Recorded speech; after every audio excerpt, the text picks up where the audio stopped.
तत्त्वं सचेत् सुखं परमहं सगतिं तुरीयं यत् स्वप्नजागरसुषुप्तमवेति नित्यं तद्ब्रह्म निष्कलमहं न च भूतसङ्गः।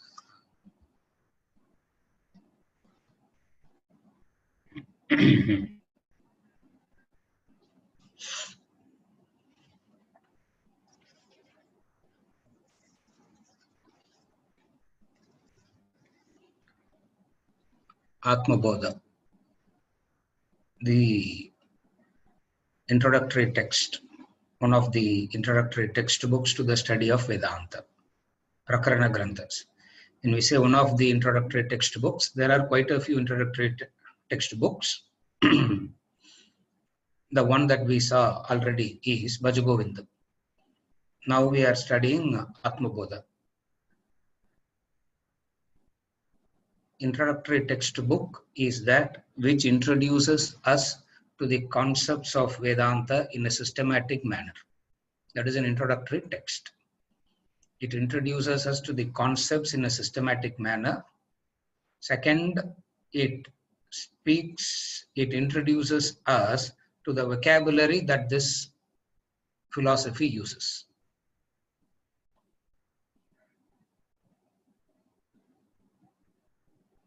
The study of Vedanta, the study of the Vedanta Shastras, the scheme of the Vedanta, when you have to study the Vedanta Shastra, we need to know the scheme. The scheme of any textbook is of a few. The first, they will talk about the adhikari, who is qualified. Before you start giving knowledge, the first thing that you have to ensure is the adhikari. Adhikari means qualified student. Knowledge can be given only to the one who is qualified. It is not, you cannot give knowledge to one who is not qualified to receive this knowledge. For example, if you have to join a medical college, you need to have a qualification. Anybody cannot walk into a medical college and say, I want to study medicine. There is a qualification. If you have to go to an engineering college, you need a qualification. So first thing that you have to be clear about understanding knowledge is, knowledge will be meaningful, knowledge will be helpful only to the one who is qualified. To the unqualified, if any knowledge is given, it's not only this knowledge. I'm talking generally about knowledge. And then I'll come to the qualification of this, the adhikaritvam for Vedantic knowledge. First thing that you need to understand is, all knowledges needs a qualification. That knowledge can be given only to those who are qualified. The problem that we have whenever we talk about this qualification is, it looks discriminatory. It looks as though one is qualified, the rest are not qualified. You will not say, I have studied commerce, why are you discriminating me from joining medical college? You can't say that. If you have to study that subject, you need a preparatory qualification. Now, if that is what is the first step towards knowledge means, the same rule applies to Vedantic knowledge also. So what they do, the first thing they talk about is the qualification. Who is qualified to study this knowledge? The qualification is prescribed. If you are not qualified, they will teach you how to develop this qualification also. That's, oh my God, we are not qualified, sir. Now what do we do? No, don't worry. They will teach you methodology to develop the Develop this qualification also. Why this qualification is stressed as the first step is because it is the qualification that determines the absorption. How much would you be able to absorb is determined by the qualification. How much are you prepared, the qualified student? In one word, it is known as adhikaritvam. The Sanskrit word is adhikari. Adhikari means one who is qualified to study this knowledge. The second thing is the subject matter. To the qualified student, what are we going to study? We are going to study about Brahman, Atma Bodha. The subject matter is Brahman. The third thing is the Sambandha. What is the connection? The fourth one is Prayojana, the benefits. The benefits of gaining this knowledge. So the one who is qualified, the subject matter, the Sambandha, the last one is Prayojana, benefit. Fundamentally, human beings are benefit oriented. Benefit oriented means result oriented.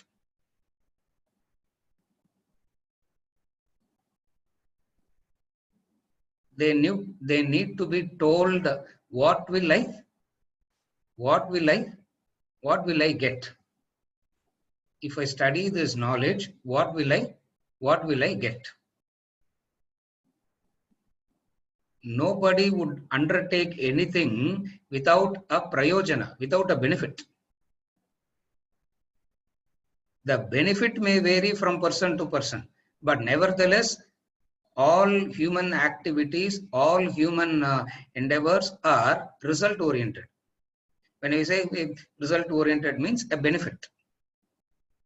So the fourth thing that the knowledge has to talk about is the prayojana. Like we say, what is the prayojana of Vedanta? What is the benefit of Vedanta? Productivity, dynamism in action, productivity, mental peace, all this we talk about, which is what is the benefit of this knowledge. Now, this scheme is what you will find in all Shastras. All Shastras follows this scheme. In Atma Bodha, what he does is, he introduces us to the structure of the knowledge by saying these are the 4 steps that is involved in this knowledge. It is not just an arbitrary talk given by somebody. It is a structured, defined knowledge with system. It is well structured.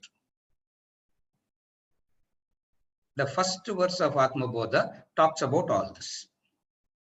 The very first verse itself talks about all this. Last week, we saw the invocatory prayer. What is invocatory prayer? I said at the best time, at the best place, at the best hour, the best instrument you use to study about what? To study about your own self. No other study is as beneficial as the study of your own self. You can study about the fishes in the ocean. You can study about the stars in the sky. You can study about the neighbor. You can study about the other countries. You can study about your own self. Here, Atma Bodha is the study of one's own self.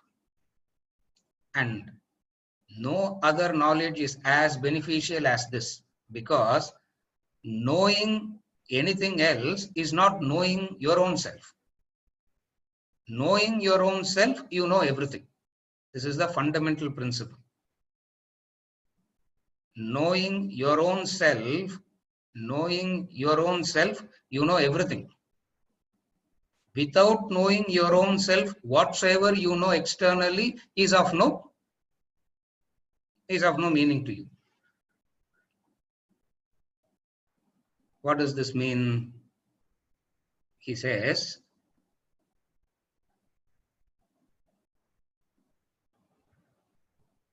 you know you know everything about the fishes. Just take an example. There are people who spend their lifetime studying about the fishes. No, they go into the deep ocean, the dark place, and they capture the flora, the fauna there, and they show us everything. Now, that study ultimately is of no benefit to you, the individual who's studying that subject. How do we say that? How do we say it is of no benefit to that individual who's studying that subject? It is of no benefit because that individual who's studying that is still lives in the worry, the anxiety, the stress. Knowing everything else doesn't give you the freedom from ignorance. Knowing your own self gives you freedom from ignorance. This is the basis of knowledge. Mundaka Upanishad, in the Mundaka Upanishad, the student goes and asks the teacher,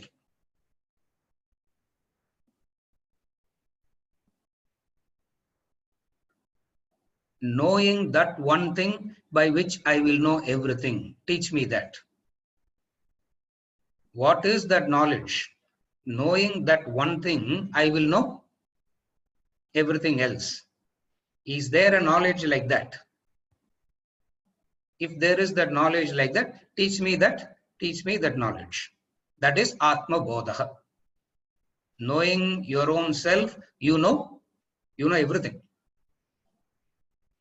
You find in the Chandogya, Narada going to Sanat Kumara. Narada, one of the greatest rishis, goes to Sanat Kumara and asks, why is it that after knowing so much also, I am still stressed and worried, in anxiety? Narada asks this question to Sanat Kumara. And then Sanat Kumara asks, tell me, what do you know? You saying, Narada is saying, I know so much. After knowing so much also, why am I like this?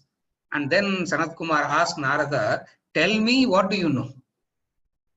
Tell me, what do you know? What is it that you know? And you should see the list that Narada gives. See, he talks about 64 types of Vidya and all that, no? They say, no, the 64 types of knowledge and Vidya and all that. Narada lists out all that in that. From that only we know that there is so much of knowledge is available. He lists out all that knowledges and he says, I know everything. I know everything. But knowing all these has not made any difference to me. Why it has not made any difference to me? The insecurity remains the same. The worry remains the same. The fear remains the same. All remains the same.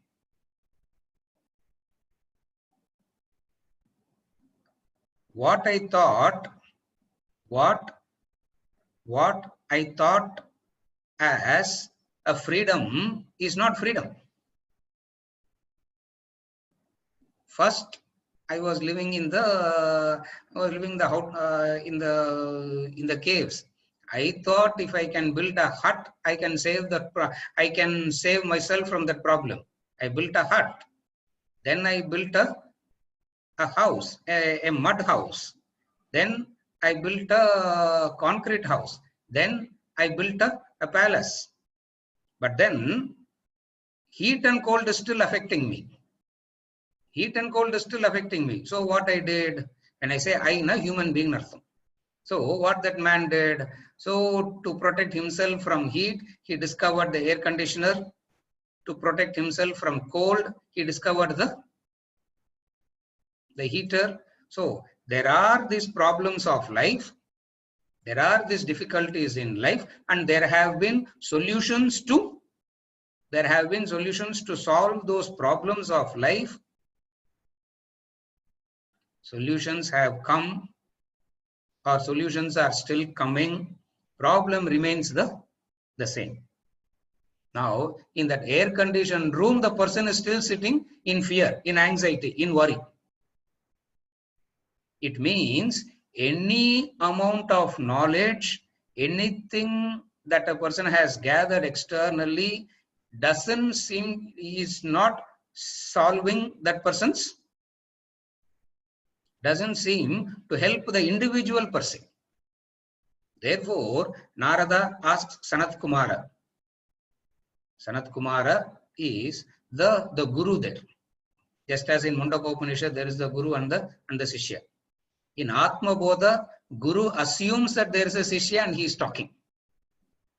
That's why there is no Sishya asking any question in Atma Bodha. He assumes the Sishya is there and he is talking. Yeah. Maybe Zoom class he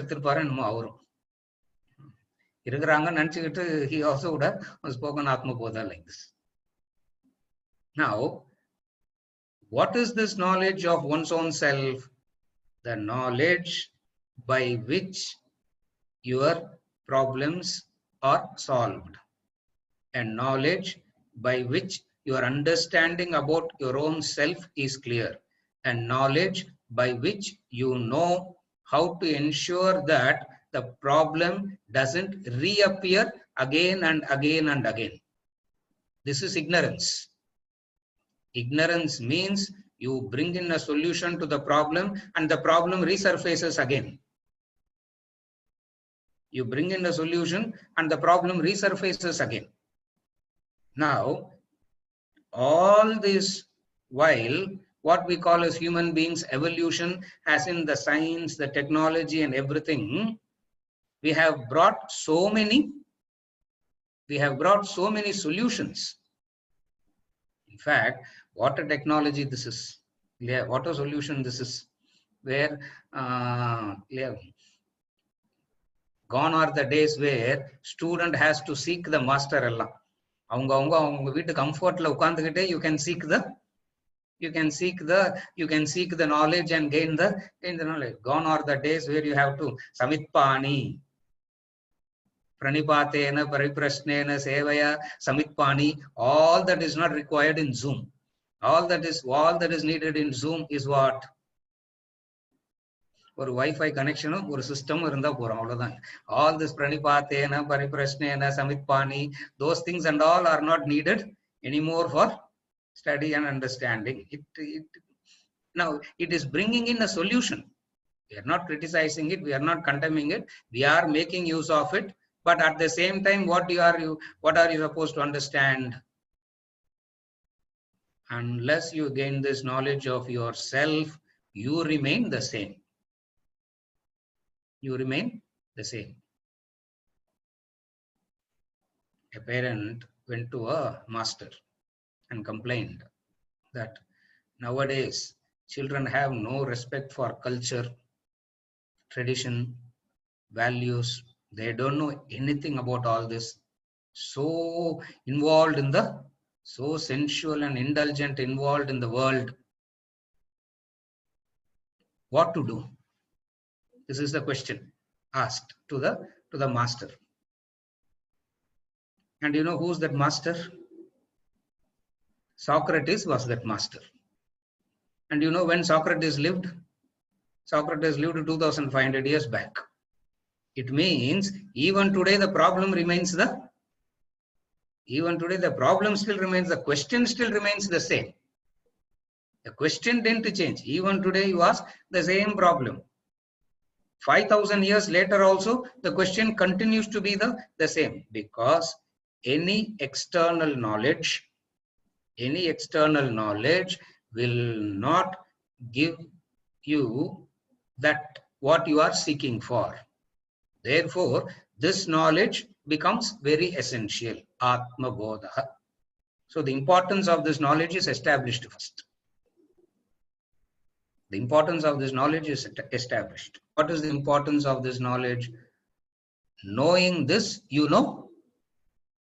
Knowing this, you know everything. Vivekananda said, you conquer your mind, you conquer the world.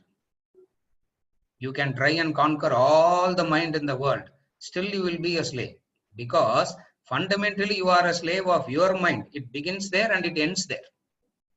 So conquer yourself, you conquer the world. It means one type of knowledge where it entirely focuses on you. So knowing about your own self is the ultimate benefit. The prayojana, the ultimate benefit is you know your own self.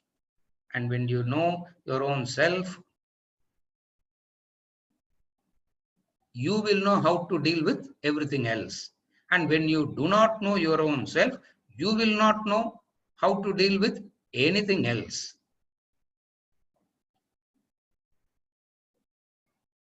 Atma Bodha Brahma Vidya I have, sir. I don't know how to handle my neighbor. I don't know how to handle my welfare association, because welfare association is not allowing newspaper to come, because COVID-19 can come through newspaper also. Now we think we know about our own self is not the problem. How to handle others is the problem. Always the knowledge is how to handle the other. Atma Bodha Vedanta comes and says it's not the knowledge of handling the other, it is handling one's own self. Once you do this, rest of the things you know how to handle. So this is the prayojana. What is the prayojana? The benefit of this knowledge. What all other knowledges doesn't give you, this gives you. It means what all other knowledges doesn't give you, this knowledge gives you, means what you need to understand. What do you need to understand? What is it that you are seeking that this knowledge gives you, which other knowledges don't give? Are you able to follow the next point? What is it that you are seeking that the other knowledges are not able to give you? What is it that you are seeking that this knowledge alone able to give you? Because of this, all your problems are solved. What is that knowledge? What is it that you are seeking? So it moves on to the next. What is it that you are seeking? What is it that you are seeking? All human beings are seekers. That is the benefit that they are looking for. All human beings are seekers, seeking something, wanting something, always.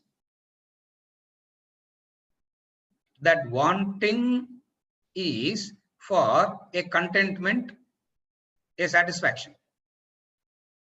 So what is it that a person is seeking? At one level, it looks like a person is seeking that object and being. At another level, you need to understand through that object and being what is sought. Two levels. One is everybody is seeking. Everybody is seeking some object, some being. It looks like you are seeking that. It looks like you are wanting that. At another level, you need to understand through that what are you seeking. That's where there is a topic in the book, Fall of Human Intellect. Nobody knows what they want. Nobody knows. There is the book in the book Fall of Human Intellect. There is this topic. Nobody knows what they want. You are seeking something and you do not know what you are seeking. Number two, you do not know where it lies also. Number three, you do not know the methodology of getting it. What is it that you are seeking? Where is it? And how to get it? This is Atma Bodha, the knowledge of Vedanta. In this context, Atma Bodha, we're using the name of the text. Whenever we use the name of the text, don't restrict it to that text. It is the entire knowledge of Vedanta itself. So again, I repeat, all human beings are seeking something. You go and ask anybody, what do you want? And you ask yourself also, what do you want? You can always list some objects and some beings or some mental happiness. You can always list a few and say, this is what I want. You can always say that. So it looks like at one level, you know exactly what you want. At another level, looks like you do not know what you want. How do we go to the next level, the deeper level? Out of 10 things that you sought in life, out of 10 things that you wanted in life, you got 7, 8 at least. In everybody's case, out of the 10 things that you sought, that you wanted, you got 7, 8. Abdinna, you should be contented at least 70, 80%. But then what happens? The discontentment still remains the same. The emptiness inside still remains the same. Irrespective of what you have acquired, what you have achieved, the discontentment and the emptiness still remains the same. It may not be emptiness, it may not be discontentment, but fear. So, what is it that achievement gives you? It may give contentment, but fear comes. What is the fear? What if I lose it? What if I lose it? And you know that you are going to lose it at some point of, Therefore, what is it that you are seeking? At one level, you are seeking the object, for through that object, you thought you get tripti, contentment. This is a few words you need to know. Why I'm using these words is because right through the text is going to use these words. And every time we can't keep defining the words again and again. You need to by heart these few words. And at the most 8, 10 words, that's all. You don't have to become a Sanskrit scholar for all this. Just 8, 10 words. If you remember, Atmabodha becomes easy to work. So the first thing that you are seeking is a contentment. What is known as tripti. The second thing that you are seeking is a permanency. Whatever has come to you, that should be permanent. Number 3, you should not lose it. Are you able to follow? Whatever you get, that should give you contentment. Number 2, it should be permanent. Number 3, you should not lose it. Now, whatsoever you get, how much ever height you reach, these 3 still affects you. These three still affects you. So in that sense, are you seeking the object or a being, or through that object or being, are you seeking these 3? Are you okay till now? Now go to the third step, deeper layer. If discontentment is your basic nature, can you ever get contented?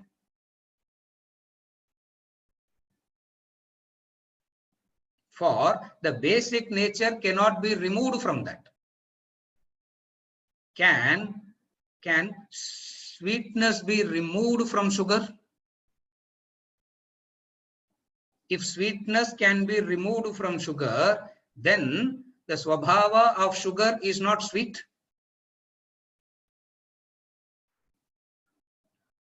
Now, pona classly, I warned you, Atmabodha konja mathematical arkum. Bhajagovindam would be very different. Atmabodha would be slightly different. This is more mathematical. So the third thing, the third step is, if discontentment is your original nature, can you ever become contented again?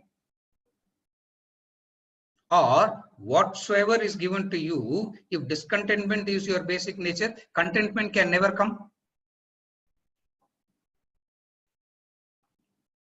If insecurity is your basic nature, whatsoever has come to you, will that give you security? Even if you go and sit in Vaikuntha Shivaloka also, the insecurity will still be there. If insecurity is your basic nature, then seeking security has no meaning. If discontentment is your basic nature, seeking contentment has no meaning. Vedanta comes and says, this is Atma Bodha. Vedanta comes and says, recognize that you are not a discontented person seeking contentment. Recognize that you are not a person of insecurity seeking security. Where insecurity comes, fear comes. Brihadaranyaka Upanishad. Where there is two, there will be fear, he says. Where there is Dvaitam, fear will be there. Where there is two, there will be fear. So this discontentment is not your basic nature. To be insecure is not your basic nature. For if it is your basic nature, all your efforts will be futile only. Because how much ever you try to make yourself secure, you will still be insecure only. How much ever you try to be contented, you will be discontented only. The third thing is death. Permanency. When I say death means the permanency. So what is it that a person is seeking? Three things I said a person is seeking. What are the three things that is sought?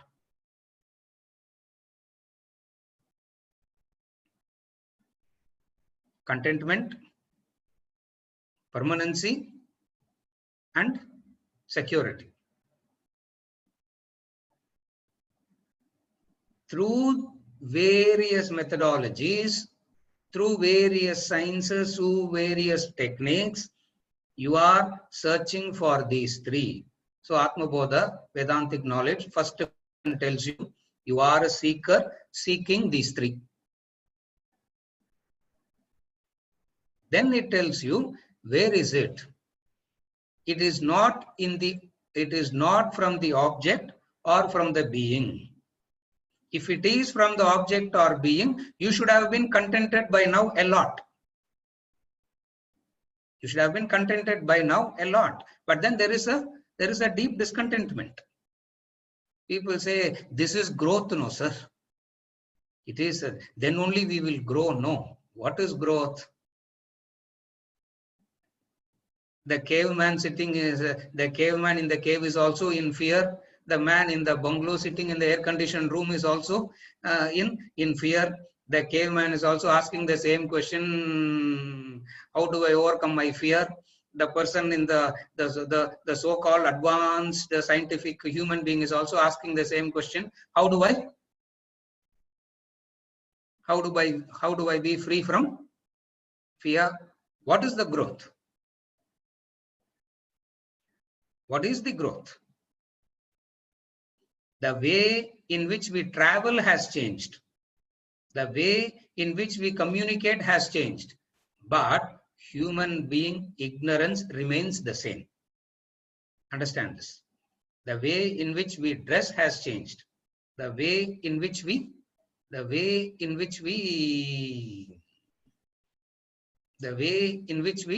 communicate has changed. The way in which we travel has changed. But human problem remains the same. It has not changed.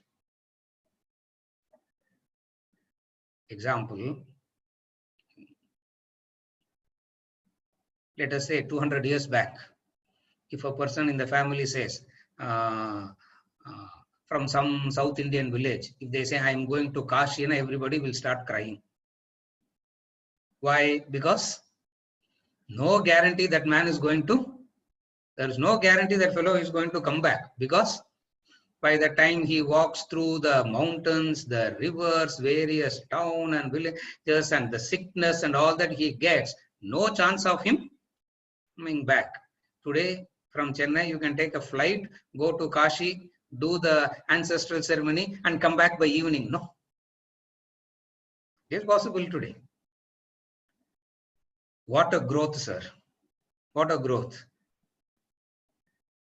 The insecurity is still the same. The fear is still the same. The agitation is still the same. It means what?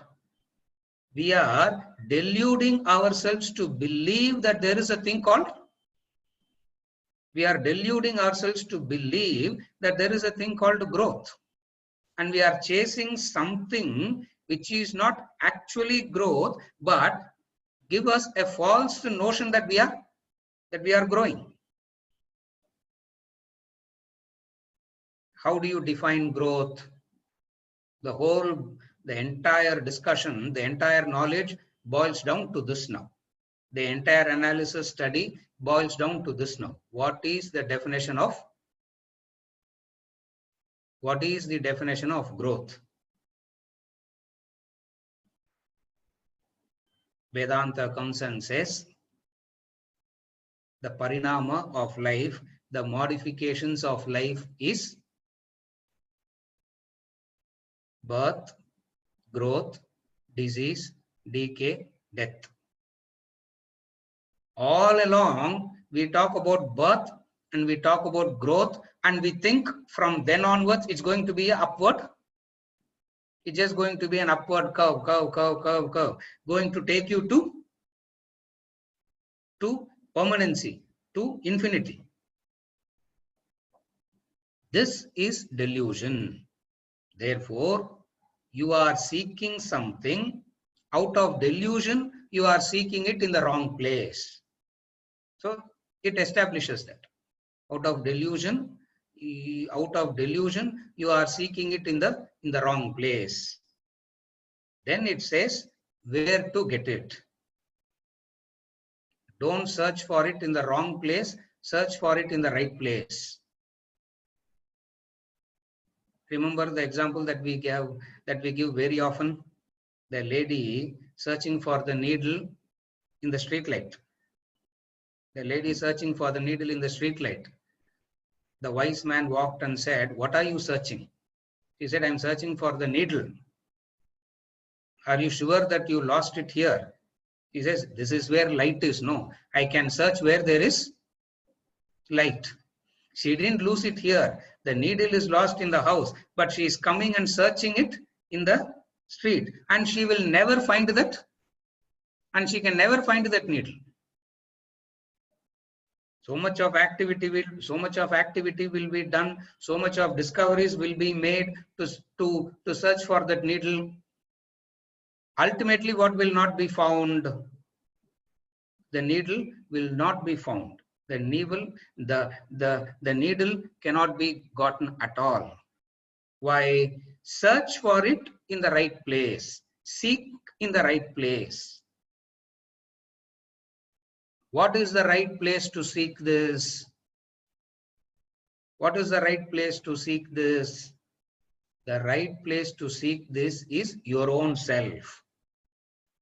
The right place to seek this is your own self. Now what it means, we have left the world and we have come to the right place is to seek it in your own self. It means what? We leave the world behind, the objects and beings and the external searches behind, and we start looking into oneself. Now when you start looking into oneself, it describes who you are. If it has to describe who you are, first it tells you what is this body made up of. What is this body? Annamaya kosha, made of elements. And then don't think you are this body, because at one level you think you are this body. And then only when you grow in understanding, you realize that you are not this body, but you are using this body. And then you go deeper, and then you go deeper, and then you go deeper. And finally, it comes to the point. What is the point? Tattvamasi Shvetaketu. Tattvamasi Shvetaketu. Now it is established. What is established? Now don't worry, as we go into the verse, we'll be seeing everything in detail. He will talk about the individual, he'll talk about everything in detail. I'm just giving you the framework with which Atma Bodha works. That is because that is why we call it as an introductory textbook. See, you take the Bhagavad Gita, he doesn't talk about all this. When you take Bhagavad Gita, it is expected that you know all this. That is why in Bhagavad Gita, he doesn't talk about that adhikaritvam, this, that, and all that. Straight away in Bhagavad Gita, where does he start? Straight away he starts by saying,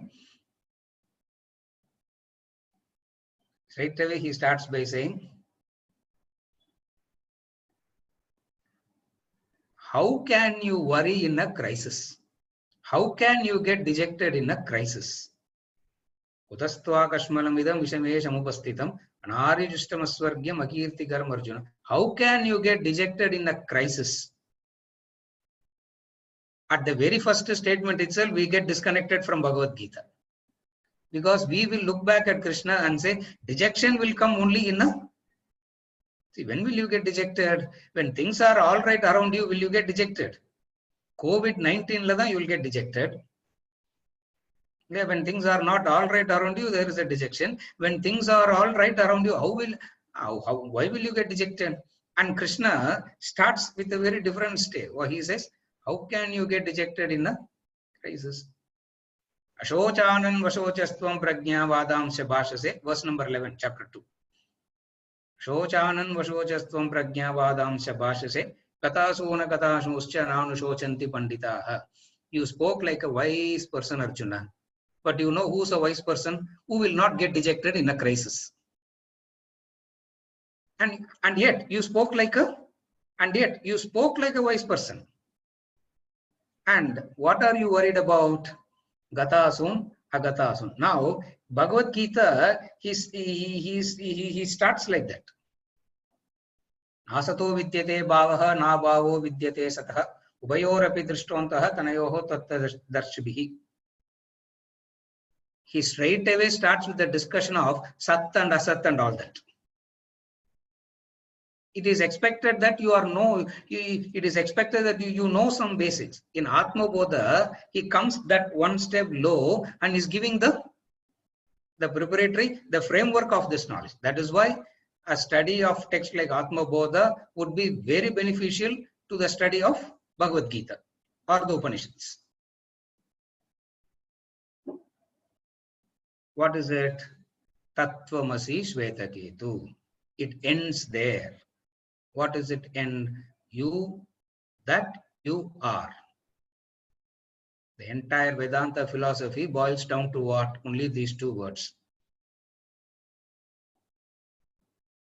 Enquiry into the nature of Tat, enquiry into the nature of Tvam. The entire Vedantic philosophy boils down to these two. Enquiry into the nature of Tat, the inquiry into the nature of Tvam. Tvam means you, Tat means that. What is Vedanta? The inquiry of this Tat, that and you. And then the Aikya, and then the connection between the two. First, you analyze this separately, and then the connection, the Sambandha, the Aikya. This is Atma Bodha, the framework of knowledge. With this framework, we move into studying verse number 1. With this framework, so from now on, you should be able to remember this. You are the seeker, seeking something, and what is it that you are seeking? You do not know what you are seeking, but you are seeking. So Shastras comes and tells you, first it tells you what you are seeking, and then it tells you don't search for it in the wrong areas, and then it says what is the right area to search for, and then it tells you the methodology also to get there. This is This is the all that I said in the last 30-40 minutes. I summarized it in a couple of sentences. With this, we move into verse number 1 of Atmabodha. Tapovikshina papanam shantanam vitaraginam mukshunam apekshyoyam atmabodho vidiyate. Tapovikshina papanam shantanam vitaraginam mukshunam apekshyoyam atmabodho vidiyate. This Atmabodha is composed for those whose sins are removed by austerities, who are calm, free from desires, and have a earning for liberation. Vidiyate, he is being composed. He is target group. Now he is establishing the target group. Yeah. Rajavel. யாருக்கோசரம் பண்றோம்னு தெரியணும்ல first. When you make a product, you need to know the இல்லையா அதுக்கு போய் ஹார்வர்ட்ல படிச்சுட்டு வரணும் இல்லையா ஆத்மபோதம் படிச்சாலே தெரிஞ்சிடும் அதுக்கு. First he says vidiyate. This Atmabodha is composed. The target group is established first. To whom it is? For whom it is? For whom it is created? For whom this is composed? Vidiyate. For whom? This Atmabodha. For whom?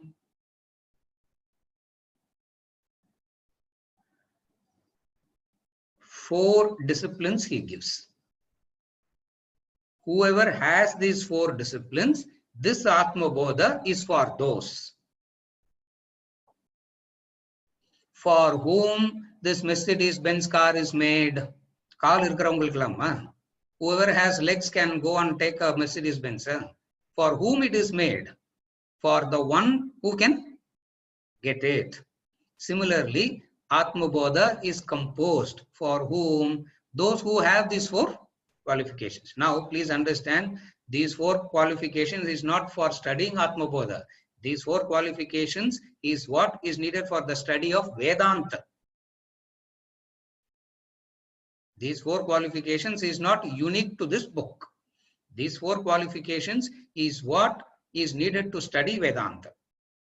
When you go to Upanishads, Bhagavad Gita, it is implied that you know all this. You have all this. In Atmabodha, he is saying, I help you to develop this so that you can study that. So first he is establishing for whom it is written. For whom it is written, those who have these four disciplines. Four things in whoever has these four, this Atmabodha is composed for that four. This is called Adhikaritvam. Who is qualified to study this knowledge? When they say who is qualified to study this knowledge, means the absorption of the knowledge will be meaningful only to them. Knowledge will be meaningful, absorption will happen, the transformation will happen only when these four are there. Without these four also you can study this knowledge. Without these four qualifications also you can study this knowledge as in just a curiosity. That's all. Just a curiosity to know. When we read newspaper, no? We read newspaper to know. Similarly, we can read the Atmabodha also, but then you will not get the benefit. What is the benefit? What is the prayojana? What is the benefit of the study? The benefit of the study is this Jiva Brahma Aikya. The individual must recognize his original nature. The individual must recognize their original nature is the purpose. For that purpose, you need this preparatory qualifications, the Adhikaritvam. So first thing he says, this Atmabodha is composed for these people. Now, who are they? Whoever has these four. What is the four?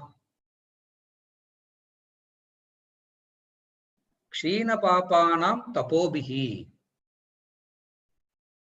Annihilation of sins through the practice of austerities. We will take up one by one. I'll explain. I'll explain one by one. Annihilation of sins through the practice of austerities. Kshina papanam tapobihi. First qualification.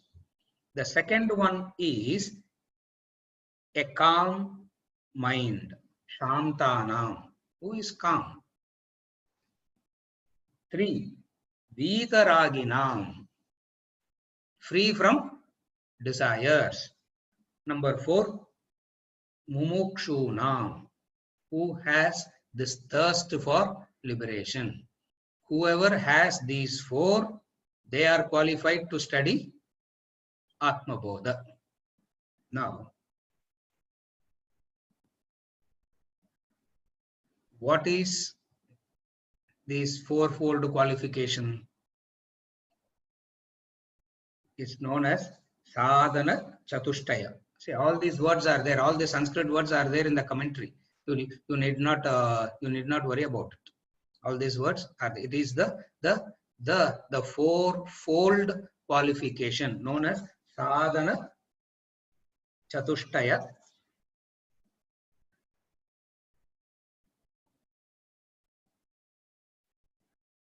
The first one is annihilation of sins through the practice of austerities. Who is qualified to study this knowledge? A person who has purified themselves through tapas. Austerity. Austerity means tapas.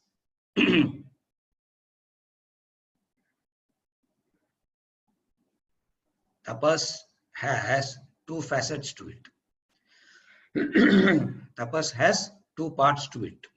The 2 parts to tapas is, one is control, conservation. Second is meaningful, directing that conserved into a meaningful direction. That is tapas. To conserve energy and to direct that conserved energy in a meaningful way is tapas. 2 things is what is known as tapas. One is to save money, another is to save money, another is to spend the money in a useful way. When these 2 practices are done, it is known as you are practicing tapas. And this tapas purifies you. What is the purification? The purification is you are free from agitations. You are free from agitations. A general state where you are free from agitations. The second thing is a calm mind. A calm mind is also needed. See, when we say a calm mind, when you are sitting from 7:45 to 9 o'clock, you should have a calm mind now. So many things are lined up. Sir, correcta mudiparo illiyo theriyala, whether he will finish on time or not, because I have so many other things lined up. Now, as you are sitting here, you are agitated. As you are sitting here, there is a disturbance. So second thing is a calm mind while pursuing the study. While pursuing the study means while doing Shravana and Manana. While you are doing Shravana, you need a calm mind. While you are doing Manana, you need a calm mind. So second qualification that is needed is you have a calm mind now.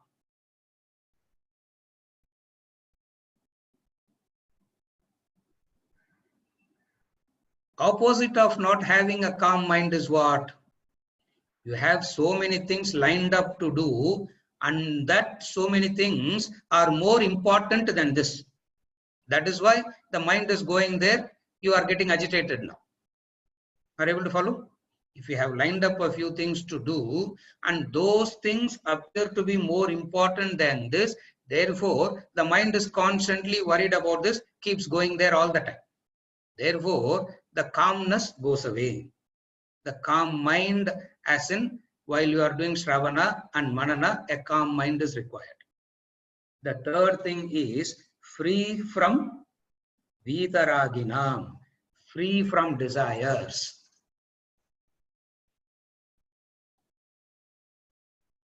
The Sanskrit word that is used is raga. There are two types of raga. One is the thirst for the world, another is the thirst for God. Now, qualification number 3 is to say no thirst for the world. Qualification number 4 is to say thirst for God. So, one type of thirst you should not have, another type of thirst you should have. One type of thirst should not be there, another type of thirst should be there. Then comes our classic dilemma. Can we manage both, sir? Can we balance both? Can we have both? What is both? Thirst for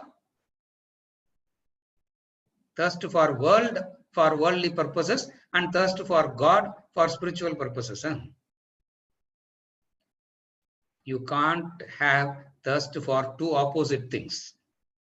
You try to have thirst for two opposite things, you will be torn apart completely. So don't try to have thirst for opposite things at the same time, either this or that. What people do is, as I am doing this also, I can do that also. No, sir. As I am, Ramatirtha puts it very beautifully. He says, you can't serve two masters at the same time. He says, you can't serve two masters at the same time. Either you serve God or you serve Satan. That's what he's saying. No thirst for the world, which is Vitaraginam Mumukshu, means thirst for liberation. Thirst for liberation.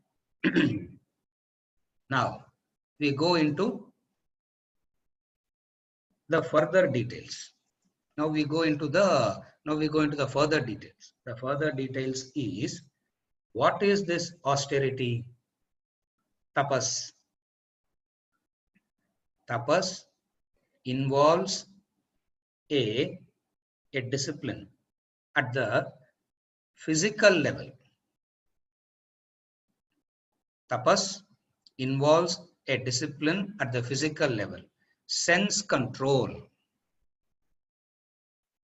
The senses are under control. When we say the senses are under control, means you are not addicted to anything. That's what sense control means. Sir, I am used to having breakfast at 8:30, sir, and along coffee. Therefore, நீங்க பாட்ட class எடுத்துட்டே இருக்கோம், நான் வீடியோவை switch off பண்ணிட்டு I will keep eating and drinking coffee and also listening. It means you lack sense. It means you lack sense control. That's all. Sense control means not addicted to anything.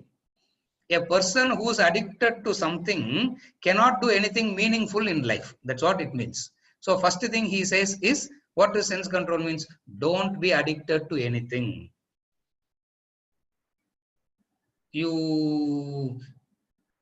One is to be addicted, dependent. Another is to contact. So Vedanta says contact is allowed, but a person who is addicted to something at this level of the senses cannot do this. There are people, who come to the academy and they say, they bring their own coffee and all that. Say, why there is tea there? No, why do you have to bring your own coffee? No, sir, I am used to having coffee at 4:30 in the morning, and they give tea only at 5:45.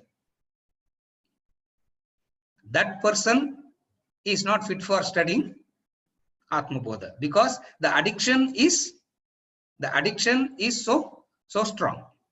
So what is meant by sense control? In a very common sense way. First, it is explained in a technical way. Now I am trying to explain it in a common sense way. What is sense control? Sense control means not addicted to any senses. You are not addicted to any senses. That's what it means. Generally you don't have an addiction. Because if you have an addiction to anything, you all the time, if you have an addiction to something, you all the time will be seeking that only. So in that seeking itself, your energies are dissipated. So you will not be able to do anything meaningful. Therefore, first discipline is sense control. Senses are under control. That's why the Shastras gives this discipline, sense control. Tapaska rendu discipline they give. To start with, they give 2 disciplines, tapas. What is it? Fasting and maunam. Silence. You know, have you ever observed all religions, irrespective of the philosophy, will have these 2 disciplines? Fasting and silence. All religions. Even though the philosophy may differ, these 2 they practice. Fasting and silence. Vedanta goes one step ahead, and fasting, maunam, nidra, sleeping. A person who is not addicted to these 3. What are the 3? I have to keep talking to somebody or the other side. I need somebody to talk to. I have to keep eating. No, Vedanta is not saying starve yourself and die. It's not saying have what is the disease of where you don't get a sleep. It's not saying, it is not saying that. It is saying a person who cannot manage these fundamental functions of the senses cannot do anything meaningful in life. And the highest that we are trying to do here is the knowing your own self. It means these senses has to be under your control. You need to do tapas. And what does tapas means? A discipline, a sense discipline. As an example of sense discipline, the Shastra, the Vedas, the Vedanta has given us 3 disciplines to follow. What are the 3 disciplines to follow? First is fast. Nowadays, it has become a big thing, no? Intermittent fasting. All, intermittent fasting. Fast for 16 hours and eat for 8 hours. I don't know, so many new. You need not worry about all these things. That's what they have been saying from the beginning. One day in a week fast. If you can't fast one day in a week, fast at least once in 2 weeks. If you can't fast once in 2 weeks, at least fast once a month. If you can't fast once a month, at least fast once a year. Illa sir, adu kuda engalaala mudiyaduna, don't worry. Yeah. Adu kuda I cannot do na. Don't worry. Atmabodha is not for you. That's all. No, I can't. I will not write NEET exam, but I have to study medicine. You say no. Adalla mudiyadu. You have to develop these 3. You have to develop these 3. What are the 3? Control over. Sense control means if you have developed control over these 3 knowledge, all the other senses comes under. You don't have to worry about controlling each and every sense. So what is tapas? Follow these 3 disciplines. What are the 3 disciplines? Fasting, maunam. Maunam na WhatsApp le message amchine irundha maunam kediyadhu. Yeah, I will not speak, but I keep sending messages through WhatsApp. It is not maunam. Maunam means complete silence. See, there is an uncontrollable urge to keep expressing, an addiction to expression. That's what is curbed there.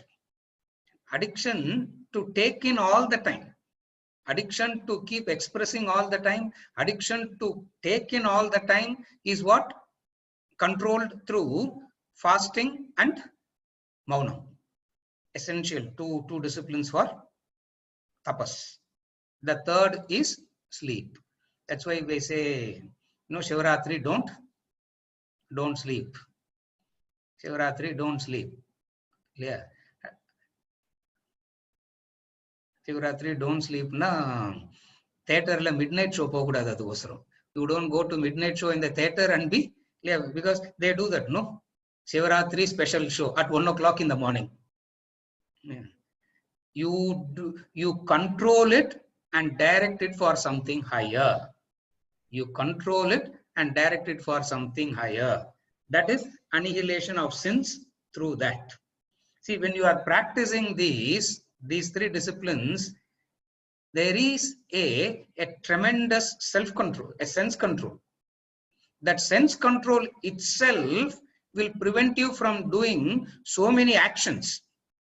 That sense control will prevent you from doing so many actions which will not come back and agitate you. What is sin? Mental agitations by your own actions. You do an action and that action comes back and disturbs your equanimity. You have said to have committed a sin. This is the definition of papa, sin. Now, how do you be aware of that? Practice tapas. Practice tapas. And when you do it, you don't, when you do it, don't worry about it. But sir, diabetes, what do I do? If I'm having diabetes, what do I do? I follow this fasting and I end up in ICU. Now what will happen? Even there you can practice it. Even there you can practice it. What you can practice? Even there you can practice. There is no lack of opportunity to practice tapas. All that is needed is a willingness to do tapas. If a person is not willing to do tapas, he is not qualified for Atmabodha. Remember, one is a willingness to do, another is a physical incapacity to do.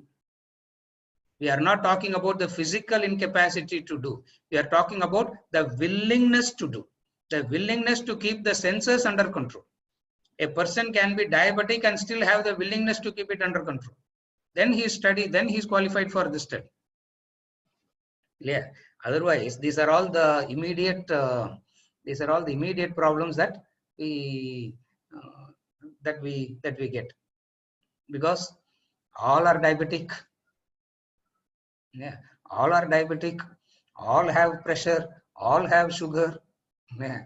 Nobody is qualified for Atmabodha. It is not that. You can still endeavor to bring the senses under control. When you bring the senses under control, you are practicing tapas. When you are practicing tapas, this tapas itself gives you a self-control. The sense control gives you a self-control. What is a self-control? You will not do actions that will bounce back and agitate you. You will not do those actions. You will not do those actions that will bounce back and agitate you. It means you have mastered the first quality. What is the first quality? Annihilation of sins through the practice of austerities. The annihilation of sins through the practice of austerities.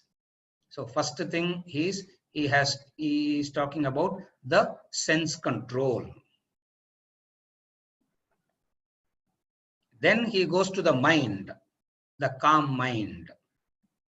Before I go to the calm mind, I want to explain what is the sense control itself is. What is controlling the senses. The senses by themselves do not demand. The senses by themselves don't drive your actions.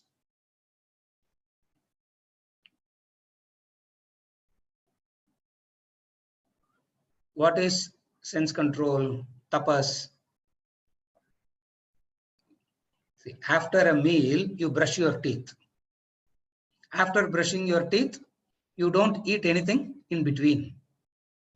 That's what sense control is all about. That's what tapas is all about. Opposite of that is whatever is there in front, you keep. Whatever is there in front, you take a little bit and put. Sir, just half a biscuit I took. It's not about the half, it is about lack of control. Why we have to talk about the sense control? Why do we have to talk about the sense control? In all other species, nature controls their senses. In the case of a human being, he has to control it himself. That is why it is very important. In all other creatures, nature interferes and controls their senses. Senses don't drive their activity.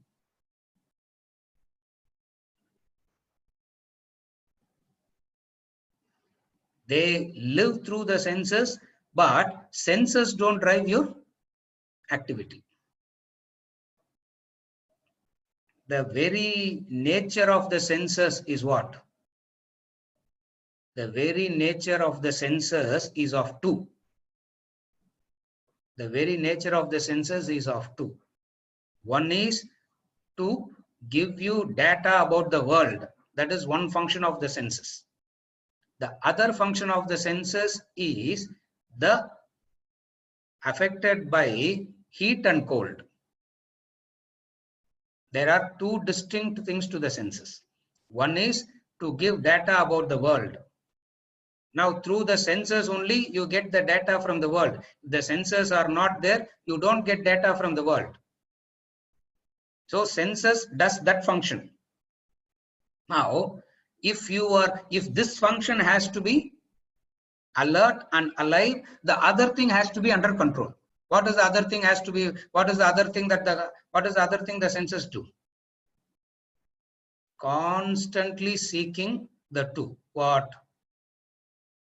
Constantly seeking that which gives me instant pleasantness,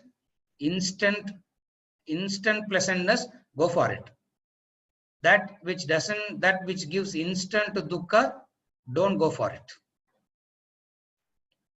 To put it very simply, now honey,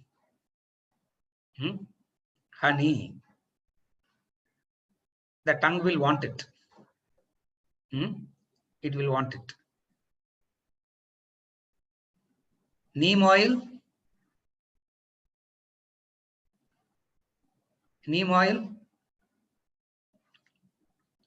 okay, neem oil, castor oil.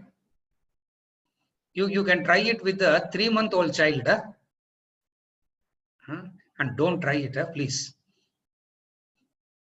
You put the honey. Next time you go near the child, what the child will do? What the child will do? The child will stick the tongue. The child will stick the tongue out, saying, "Give me that. Give me more. Give me more of that." Neem oil you smear. Next time, even if you take honey, the child will pull the tongue out. Why? Because the nature of the senses is to provide, is to give you data about the world, also seeking instant, the pleasant and unpleasant. Now, when you become a victim of the seeking this instant pleasant and unpleasant, what happens? The senses get so weak, the senses become so weak, it becomes so powerless that they will not be able to get the right data from the world. If you don't get the right data from the world, you will not know how to analyze, you will not know how to think, you will not know how to function properly. Therefore, the first thing that is needed is the mechanism through which the data comes in must be kept, must be alert and alive. If that has to be alert and alive, one thing has to be controlled. What is it? What is it that ought to be controlled? Seeking this instant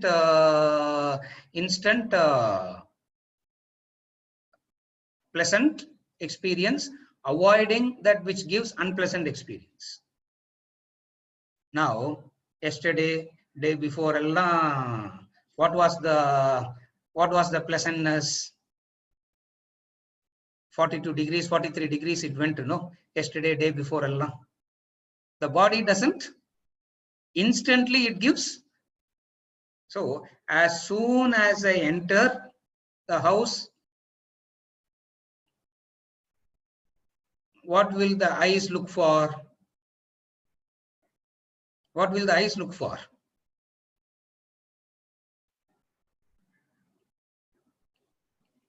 Air condition remote. Yeah, fan switch na, you are a grandfather nartham. Grandfather will look for fan switch. Jeevesh will not look for fan switch. Jeevesh will look for AC remote. Yeah, why? Because even that small thing, the sense is not able to, the sense is addicted. That person eventually who is addicted to the senses will become a very dull person. Will become a very dull person. And that dull person cannot achieve anything in the world only in the first place. How can he achieve Atma Jnanam? How can he achieve self-knowledge? Therefore, the first discipline, he says, is keep the senses under control. It means what? Do not get addicted to, do not ensure that your senses are not addicted to anything. The third thing is you need to make senses practice that also. It's not just a theoretical understanding saying, correct sir, I am not addicted to anything. It's not just saying it. You allow the senses to experience that also.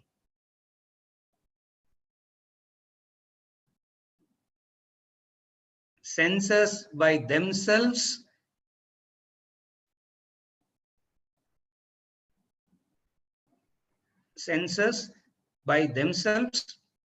ought to be controlled. How does addiction happen? Indiscriminate contact. How does addiction happen? Indiscriminate contact. It gave a joy, immediately you want that joy, immediately you want that joy, immediately you want that joy. That is indiscriminate. Addiction happens because of indiscriminate contact. So how to ensure addiction doesn't happen? Do not indiscriminately contact. Impulsive, indiscriminate contact is lack of sense control. What does tapas means? What does tapas means? Discriminate control. Discriminately allowing the senses to participate, allowing the senses to contact the respective sense objects is what is known as sense control. What is called as tapas here? Tapobi kshina papanam. So a person, the first qualification for practice of study in the for the practice of Atma Bodha is you need to have the senses under control. There are a few clarifications which I am trying to see where it is. Yeah, I got it. How can we ensure that we don't get addicted to anything? I just answered it. Indiscriminate contact. In the AC example, that is a facility we have created for us to stay calm. It makes us uncomfortable. So what is wrong in leveraging facilities we have invented for our own selves? Yeah, idella romba padichala ipdilla the word ellam varum. Yeah, romba educated. Yeah, the IIT, MBA, Harvard அங்கெல்லாம் படிச்சுட்டு வந்தா இப்படி எல்லாம் தான் sentences வரும். What is wrong in leveraging facilities we have invented for our own selves? What is wrong in indulging, sir? அவ்வளவுதான் he is asking. Yeah. What is wrong in indulging? There is nothing wrong in indulging. You become dull, that's all. You become dull. When we say you become dull, means adaptability is lost. You become dull. The adaptability is lost. There is nothing wrong in leveraging the facility. There's nothing wrong in leveraging it.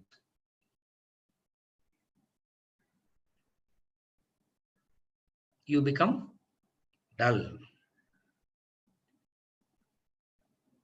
Therefore, do not blame therefore, you need to practice sense control. Yeah. Practice sense control na ellarkum romba kovam vandirudhu nenikiren. Everybody is angry today. That's why so many clarifications are coming. Mind control na everybody is very happy. Control the mind, control this, and everybody is clapping and accepting. Till now, no man. Now when I'm saying sense control, everybody is angry. Why should not we use it? Why can't? Now Bala. Now what is he saying? Constantly seeking sukha is an expression of the mind. Then the physical sense organ Indriya, why blame the poor Indriya? Correct? Poor Indriya, sir. Why blame the poor Indriya? For seeking sukha is of the mind only. Why blame the Indriya? Let the senses indulge. Talk about the controlling the mind. Why? Because senses are not doing anything. No, the mind. That's what I said. Sukha dukkha is of the mind. Pleasant and unpleasant is of the senses. Understand this separately. And next week I will start afresh with the senses itself. Because it is very, very important to know this. What is the senses? The mechanism behind the senses. I will start with the senses next week. Poor Indriya. Poor Indriya. Yes, it is poor only. It is poor only. Why it is poor? Nammalta Martin irukradhanaala it is poor. Per se it is not.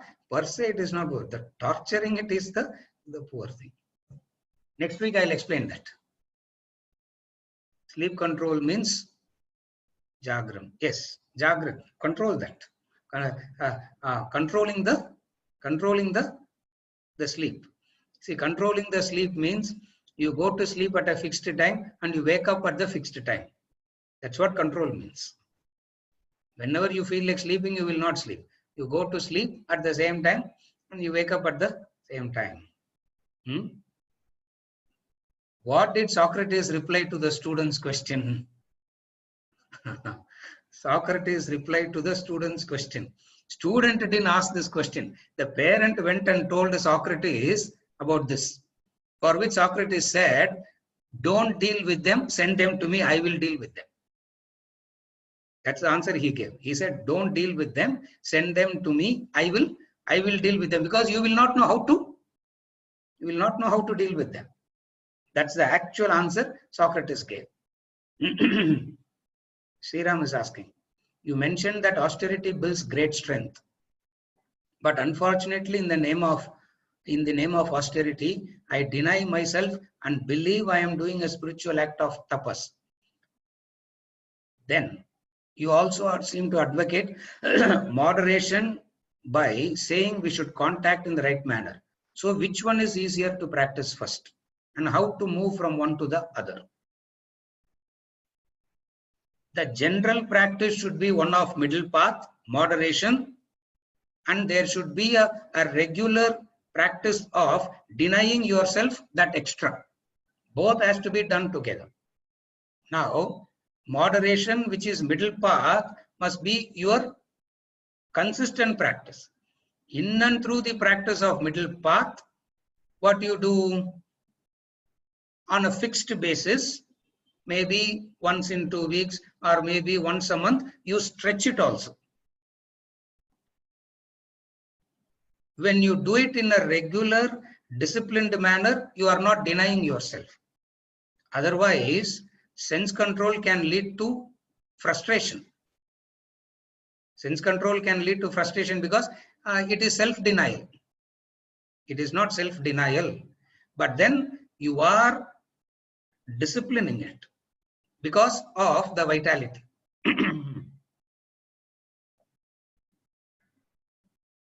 Which one is easier to practice first? Practice moderation first. Practice moderation first, and then in a regular interval, go into the take it to stretch it. I'm not saying take it to the extreme, stretch it.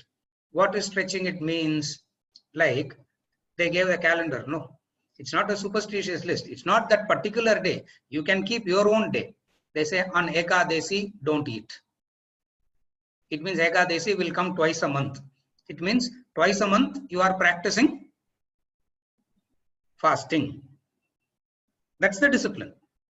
Now, rest of the days, what do? You practice moderation. So to answer that question, what do you start with? You start with moderation. As you are practicing moderation should be the general discipline all through. In and through this moderation, I should also have a calendar of stretching it a little bit. So practice moderation and then stretch it. This is for Sriram. Alpana is asking Upalabdhi and Anupapatti. Can you talk about it? Yes. When we are doing the analysis, as we go into the textbook, we will be doing the various analysis of knowledge. Pratyaksha, Anumana, Upamana, Agama, all that we'll be doing. When we do that, we'll do that also. But next week, I'll just briefly talk about it so that you can understand what it is. Differentiate between Prayojana and Phala seems synonymous. Yes, they are synonymous. I'm just using, since it is not a prepared speech, the words we freely use the words interchangeably. Are they synonymous? Yes, it is synonymous.